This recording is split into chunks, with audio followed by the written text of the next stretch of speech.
YRF spy universe నుంచి అలియా భట్ మరియు శరవరి నటించిన ఆల్ఫా ఈ వీక్ రిలీజ్ అయింది. ఒక టైపిక్ స్పై యాక్షన్ థ్రిల్లర్లో ఉండాల్సిన ఆల్మోస్ట్ అన్ని కమర్షియల్ ఎలిమెంట్స్ ఉన్నాయి. Emotional back story, stylish action sequences, bikini glamour, Punjabi మరియు English rap songs, twists, cameo, checklist complete.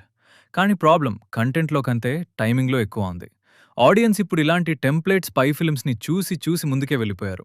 ఇప్పుడు వాళ్ళకి కావాల్సింది రా మరియు unfiltered story telling, grand cinematic experience, లేకపోతే మైండ్ బ్లోయింగ్ ట్విస్ట్స్.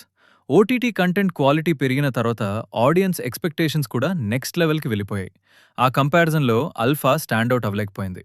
అయితే ఆన్లైన్లో సినిమా మీద, ఎస్పెషలీ ఆలియా భట్ మీద వస్తున్న నెగటివిటీ మాత్రం కొంచెం ఓవర్ అనిపిస్తుంది. అలాగే ట్విస్ట్స్ గురించి కూడా చాలా ఎక్సెసివ్ ట్రోలింగ్ జరుగుతోంది. సినిమాకున్న ఫ్లాస్ ఒకటి, ఆన్లైన్ హేట్రెడ్ ఒకటి. రివ్యూ పర్స్పెక్టివ్ నుంచి చూస్తే కొన్ని ఇంప్రూవ్మెంట్స్ డెఫినెట్గా అవసరం అనిపిస్తాయి. కొన్ని యాక్షన్ సీన్స్ ఆర్టిఫిషియల్గా కనిపిస్తాయి. పంజాబీ సాంగ్స్ కొన్ని ఫోర్స్డ్గా ఇన్సర్ట్ చేసినట్టు ఫీల్ వస్తుంది.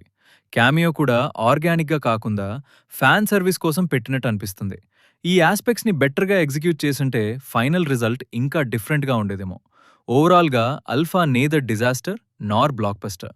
స్పై జాన్రా ఫ్యాన్స్ ఒక్కసారి చూడొచ్చు, కానీ జాన్రాని రీడిఫైన్ చేసే సినిమా మాత్రం కాదు. Final verdict: average film.